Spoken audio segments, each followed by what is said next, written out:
क्या हुआ? Say something.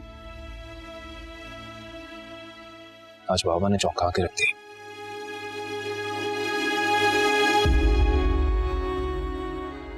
हाँ भाई, क्यों बुलाया है हमें? मुझे हमेशा से लगता था कि बाबा बहुत पुराने ख्यालात के हैं। कल की जनरेशन, आजकल की एजुकेशन सिस्टम की वजह से, आज के वक्त की वजह से काफी बाशऊर हो गए हैं, काफी अक्लमंद हो गए।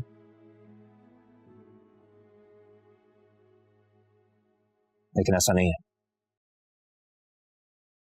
आज उस आदमी ने साबित किया कि औलाद बाप से जितनी भी आगे निकल जाए, जितनी भी समझदार हो जाए, लेकिन एक बाप उनसे हमेशा आगे की ही सोचता है।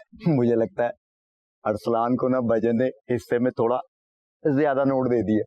जिम्मी चाचू, नहीं, मेरा मतलब है कि खुल के बात कर रहे हैं यार। मैं खुल के ही बात करूंगा जिम्मी चाचू, क्योंकि अक्सर बातों को दबाने से असलियत छुप जाती है।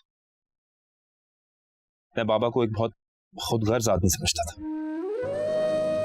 मैं समझता था वो सिर्फ अपने बारे में ही सोचते हैं। यहां तक कि अम्मी की मौत का जिम्मेदार भी हमने उनको ठहराया, कम से कम मैंने तो ठहराया। लेकिन आज उसने क्या किया? आज उसने अपनी सारी जिंदगी की जमा पूंजी हम सबके नाम करते हैं। यार वो तो सब करते हैं। बिल्कुल, सब माँ बाप करते हैं। लेकिन हमने आगे से क्या किया? हमने उनके लिए कुछ किया आज तक? कुछ दे पाए उनको? और क्या हमने कभी सोचा कि उन्होंने हमें सब कुछ देने के बाद अपने पास क्या छोड़ा? हमने उस 10 करोड़ की प्रॉपर्टी में से अपना अपना हिस्सा ले लिया, खामोशी से, खुशी से। क्या हमने कभी सोचा कि उस बेचारे इंसान के पास क्या बचेगा? अरे भाभी का हिस्सा जो है वो भी भजन का ही है ना यार। जिम्मी चाचू, वो उनकी बेगम का हिस्सा है। अगर उनकी बेगम ने उनको छोड़ दिया तो उनके पास क्या बचा? पागलों की तरह काम किया है, और काम करने के बाद क्या बना? एक घर। और अब उसी घर को बेच के उसने वो सारे हिस्से हम में तकसीम कर दी। एक टूटी कौड़ी भी अपने पास नहीं रखी। और आप लोगों ने क्या किया? आगे से प्लान्स बना लिए, बिजनेस प्रोपोजिशंस। वो शौकी भाई हमारे, वो कहते हैं मैं पोल्ट्री फार्म खोलूंगा, और तुम सोचो कि तुम जनरल स्टोर खोलोगे उस पैसों से। और जिम्मी चाचू, आपने तो हद ही कर दी ना। आप चाहते हैं कि आप राजा से अपनी बेटी की शादी कराएं, और आपने 2 करोड़ रुपए मांगे उनसे। देखें, इस सब के बाद मैं खामोश रहा, मैंने कुछ नहीं कहा। हमारा बाप अभी जिंदा है यार, मरा नहीं है वो। उसकी जिंदगी में हमें उसको यह एहसास दिलाना चाहिए कि हम सेल्फ सफिशिएंट हैं, बल्कि हम उनका ख्याल रख सकते हैं, कुछ कर सकते हैं उनके लिए, ताकि उनको मजीद एहसास हो जाए कि उन्होंने हमारे लिए मजीद कुछ नहीं करना। अब ही कैन रेस्ट। देखिए, मुझे नहीं पता, अगर आप मुझसे पूछे तो मेरे ख्याल में ये प्रॉपर्टी हमें उनको वापस दे देनी चाहिए। We should not keep it. लेकिन जाहिर सी बात है, वो वक्त आएगा हम सब जब वो हमारे दरमियान नहीं होंगे। लेकिन जब तक वो हमारे साथ हमारी जिंदगियों में मौजूद है, तब तक मुझे नहीं लगता हमें प्रॉपर्टी के हिस्सों की बात करनी चाहिए, क्योंकि बाबा ने जो कुछ कमाया है वो उनका है, उस पे सिर्फ उनका हक है।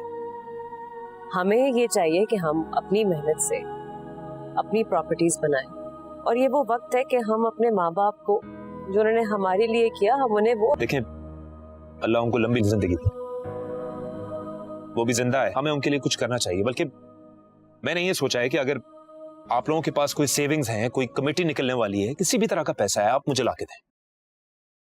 मैं चाहता हूं कि उनको हम कोई तोहफा दें, उनको अच्छा महसूस करवाएं। मैंने दुकान में से कुछ सेविंग करके रखी हुई है, मैं वो दे देता हूँ। परफेक्ट। हाँ, मेरी भी ना कल एक बीसी खुल रही है 1 लाख रुपए की, मैं वो दे दूंगा। जबरदस्त, थैंक यू, बहुत शुक्रिया।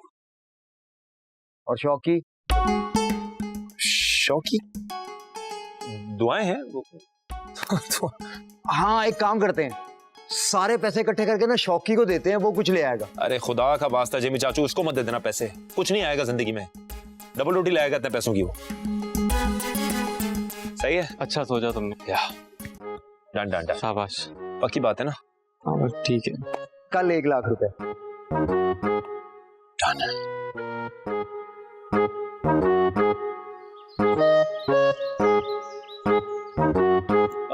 अच्छा वर्षन बेटा मिल गए यार। बेटा मुझे ऑफिस तक छोड़ देगा के बाबा मैं आपको नहीं छोड़ सकता। क्या अपने बाप को मुंह पर इनकार कर रहे हैं? बाबा उसने इनकार नहीं किया बल्कि मैंने किया। अरे बहू मैंने ऐसा क्या गुनाह कर दिया कि मेरा बेटा ही मुझे ऑफिस तक नहीं छोड़ सकता? अरे अब्बा जी इसको ऑफिस जाना है ना, लेट हो जाएगा ये। अच्छा बाप धूप में चल के जाए, ख्वार हो सड़कों पर, वो ठीक है।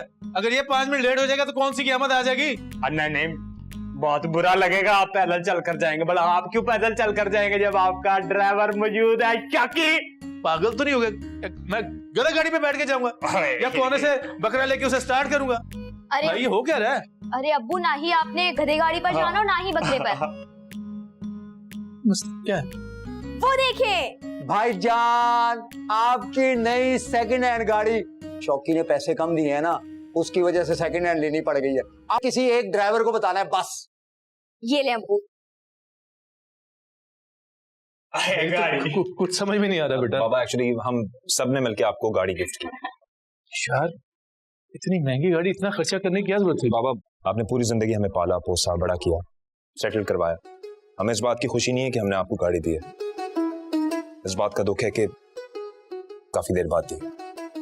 हाँ वैसे देर बड़ी होगी। आपने हमारे लिए पूरी जिंदगी मेहनत की और उसके बदले अपने लिए एक मोटरसाइकिल देंगे। हमें इस बात का एहसास हो गया है कि आप ही हमारी प्रॉपर्टी है। आपने अपनी सारी ख्वाहिशात को मार के हमारी सारी ख्वाहिशात पूरी की। अब हमारी बारी। लगता है भाई को गाड़ी का रंग नहीं पसंद आया। उनकी आंखों में देखो आंसू आ गया।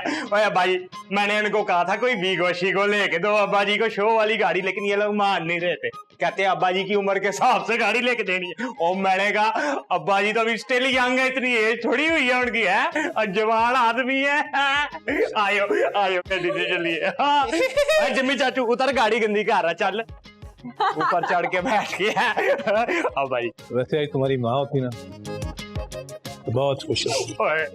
वो जहाँ भी होंगी खुश होंगी। छोड़ा यार, आओ गाड़ी चलाए यार।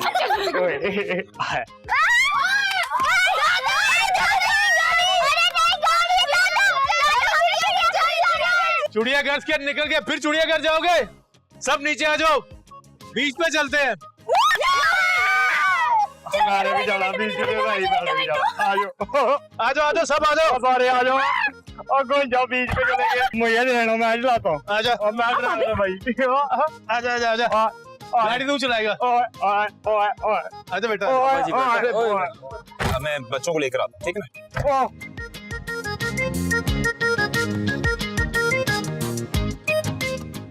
Let's go.